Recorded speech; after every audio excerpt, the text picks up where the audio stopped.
Nouvelle session de l'information sur Dabarou TV. Mesdames et messieurs, bonjour. Au sommaire de ce journal, inscrire les enfants dans les écoles, lycées et collèges pour leur éducation et leur permettre d'acquérir des connaissances. Oui, mais quel est le rôle des parents dans l'éducation de leur progéniture? Élément de réponse à suivre en début d'édition. Dedras ONG peut désormais compter sur les leaders religieux des communes de Parakou et de Tchaourou dans la lutte contre le travail et l'exploitation domestique des enfants. Ces leaders religieux ont été sensibilisés sur les dispositions à prendre pour réduire, voire éliminer ce phénomène qui est la peau dure.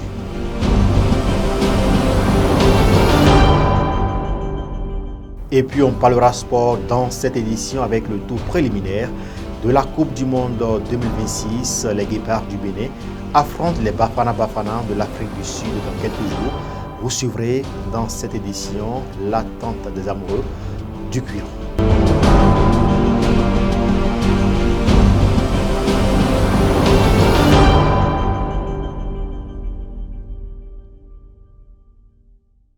Voilà pour le sommaire. Bonjour et bienvenue. Si vous nous rejoignez, ouvrons ce journal par cette note éducative. Après leur inscription dans les écoles, lycées et collèges, les parents ont un grand rôle à jouer dans la réussite scolaire de leur progéniture. Leur attitude vis-à-vis de l'éducation peut inspirer les enfants et les responsabiliser au cours de leur propre parcours éducatif.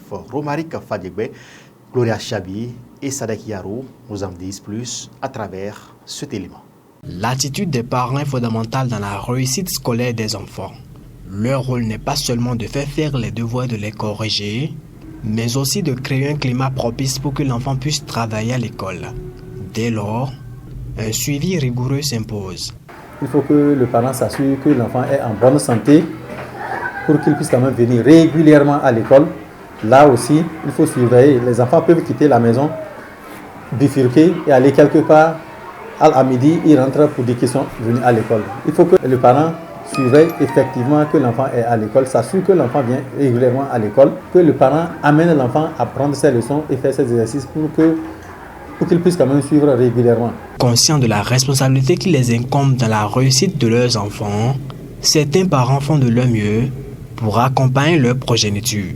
On s'occupe d'eux à la maison, voir les cahiers, voir comment ils recopient les cours, comment les aider à apprendre les leçons. Quand ils ne copient pas d'autres leçons aussi, on vient voir, mais je viens voir la maîtresse pour voir pourquoi, ou bien s'ils ont déjà effacé un peu de tout, pourquoi ils n'ont pas fait chose.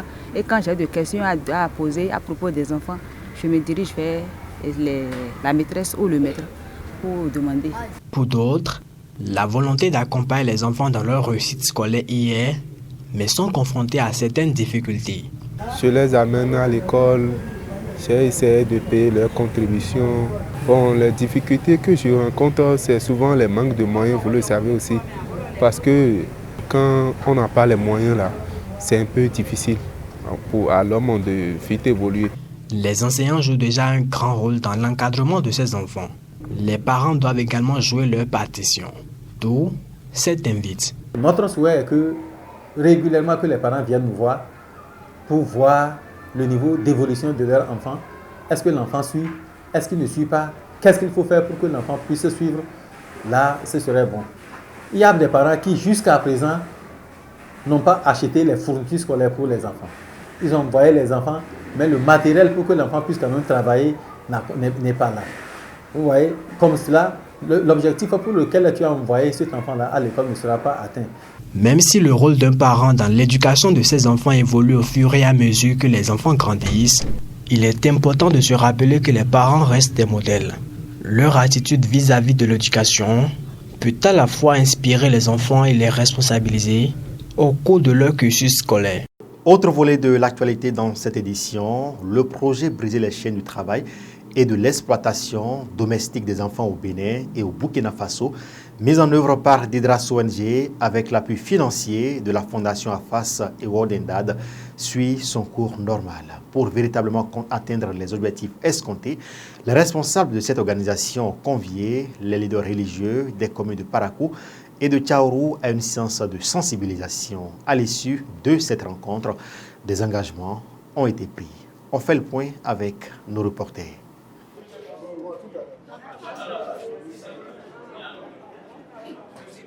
La signature de cet acte matérialise l'engagement des leaders religieux de Parakou et de Tchaourou dans la sensibilisation contre le travail et l'exploitation domestique des enfants. Elle s'inscrit dans le cadre de la mise en œuvre du projet Briser les chaînes du travail et de l'exploitation domestique des enfants au Bénin et au Burkina Faso, mis en œuvre par Dedras ONG et financé par World Endad et la Fondation AFAS. C'est donc conscient de leur rôle et responsabilité dans la protection des enfants que Dedras ONG a convié ses leaders religieux à cet atelier. Nous savons qu'ils sont au contact permanent de leurs fidèles. Et ces personnes, lorsqu'elles disent quelque chose, la population les écoute. Et nous sommes convaincus que si ces leaders-là deviennent des ambassadeurs de protection des enfants, nous sommes convaincus que les tendances vont changer. Nous pensons que si vous vous engagez véritablement, si vous discutez avec les communautés, vous les sensibilisez, nous pensons qu'elles vont vous écouter, ces communautés-là, et beaucoup de choses vont changer. Nous voulons pouvoir compter sur vous pour qu'à l'issue de cet atelier, vous preniez vraiment un engagement franc, un engagement solennel, comme quoi vous allez être des ambassadeurs de Dedras, des ambassadeurs de l'État béninois en matière de protection des enfants. Plusieurs communications ont été présentées au cours de cette séance, dont l'état des lieux du travail des enfants dans le département du Borgou.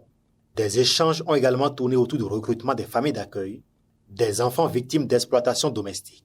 Et sur ce deuxième point, l'accompagnement des leaders religieux est sollicité. Nous vous invitons, chers dignitaires, à aider le gouvernement, à aider les enfants à retrouver leur lettre de noblesse pour que désormais, au niveau de ces familles hautes, de ces familles d'accueil-là, que l'éducation que doit recevoir l'enfant qui était à la perdition puisse être conjuguée au passé et avoir les mêmes niveaux de compréhension et de bonheur que l'enfant qui est sous la responsabilité de son père ou de sa mère, ou en gros de l'enfant qui est éduqué au milieu des familles hautes.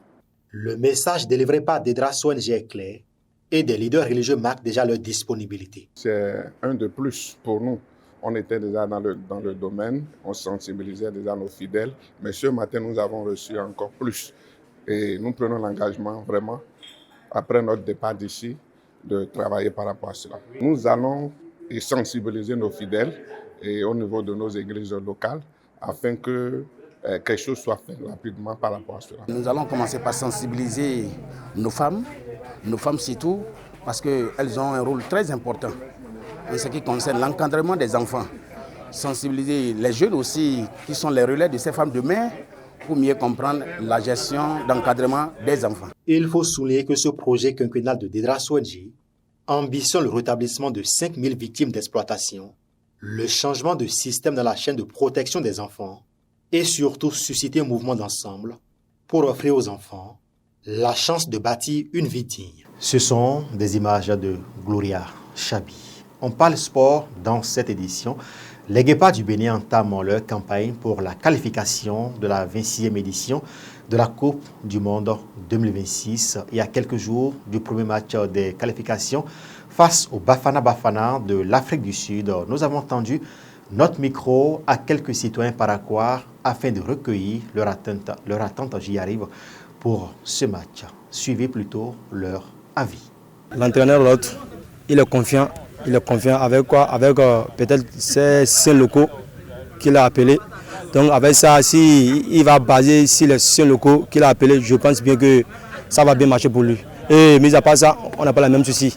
Entraîneur l'autre est venu qualifier le Bénin. Il nous a promis depuis. Dans le Bénin, c'est parce que le football n'est pas évolué comme ça.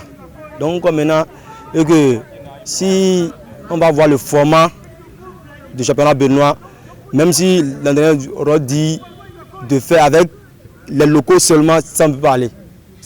Donc là, vous devez, même si à l'extérieur, toi tu ne joues pas et que tu dépasses le locaux, donc forcément on va t'appeler. Hein. Donc regardons maintenant le cas de Saturno Alagbé. C'est bien vrai, Saturno Alagbé ne joue pas, mais comparativement à ces deux locaux, l'expérience c'est à 100%. Je peux vraiment dire que c'est 1-0. Si nous on marque, ils ne vont pas égaliser. Et que j'ai confiance à Issou Mouné que demain il va marquer. Je ne vois pas encore qu'est-ce qu'ils sont en train de prévoir pour remporter la victoire et jusqu'à ce qu'ils nous amènent au qualificatif. Et nous ne voyons pas quand même sur le terrain l'effet quand même du changement qu'ils ont chaque fois promis, changement, même ceux à qui ils font appel, ils font confiance, ils font appel. Le résultat n'est toujours pas ce que nous aspirons. Les Béninois sont affamés, sont assoiffés des résultats. Et jusqu'à présent, ça ne vient pas encore. Un Steve Mounier actif et un buteur dans son club actuellement, franchement, on peut espérer de lui. Et individuellement, on peut compter sur ces gens, Steve Mounier, Chardel Dessous et quelques-uns aussi. Mais dans l'ensemble, puisque jusqu'à présent, ils ne jouent pas pendant longtemps dans leur club, ils ont toujours de réserves sur le banc. Donc, avoir la victoire coûte que coûte, ça serait douteux chez moi. Voilà. Mais nous souhaitons quand même la victoire. Quand on parle d'Afrique du Sud, tout le monde sait ce que nous attend déjà.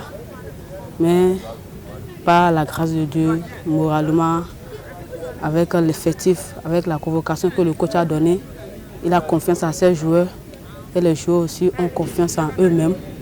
Ça ne sera pas un match facile de nous. Nous souhaitons que le match soit à notre portée.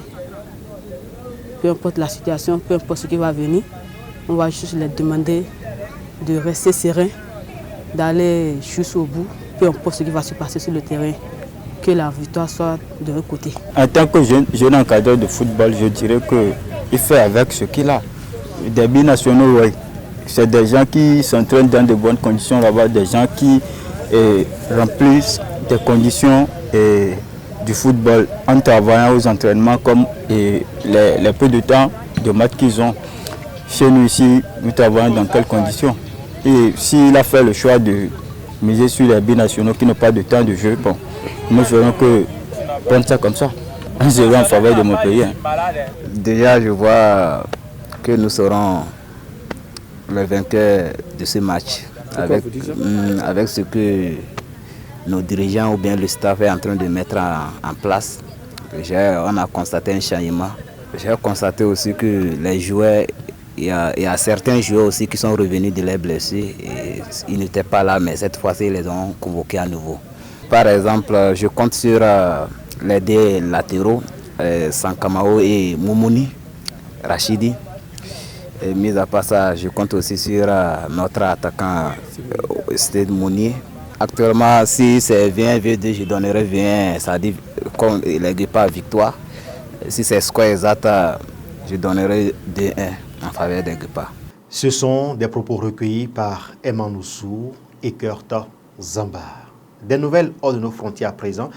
Et on va en Côte d'Ivoire où l'opposant ivoirien Guillaume Soro annonçait dimanche 12 novembre dans une vidéo mettre fin à son exil. Et ce lundi 13 novembre, son mouvement politique Génération et des peuples solidaires annonce dans un communiqué qu'il se trouve à Niamey au Niger où il a rencontré le président de la transition Abdourahmane Tiani. Selon son entourage, il résidera dans les prochains jours au Niger, au Mali, au Burkina Faso et éventuellement en Guinée-Bissau. Les deux hommes auraient discuté des questions de sécurité sous-régionale et de la façon de mener à bien la transition sans heurts. Pour rappel, Guillaume Soro a été condamné à 2 reprises en Côte d'Ivoire pour atteinte à la sûreté de l'État et recel de deniers publics. Il est recherché par la justice ivoirienne. L'opposant clame son innocence et se dit coupable d'aucun forfait. À Madagascar, à présent, à Madagascar justement, avait lieu ce lundi soir le premier et unique débat de la présidentielle organisée par la CENI, auquel les 3 candidats en campagne ont répondu présents. Près de 2 heures et 45 minutes de questions-réponses au cours desquelles les concurrents en lice ont pu exprimer leur vision pour le pays tacler leur adversaire et rappeler leur réussite. Coïncidence ou pas, de nombreux quartiers de la capitale ont été plongés dans le noir durant toute la durée du débat. Mesdames et messieurs, c'est la fin de ce journal. Merci de nous avoir suivis. Merci aux équipes qui ont contribué à la livraison de cette édition. Cœur Tazamba, Suzanne Yarou, bon mardi à chacun et à tous.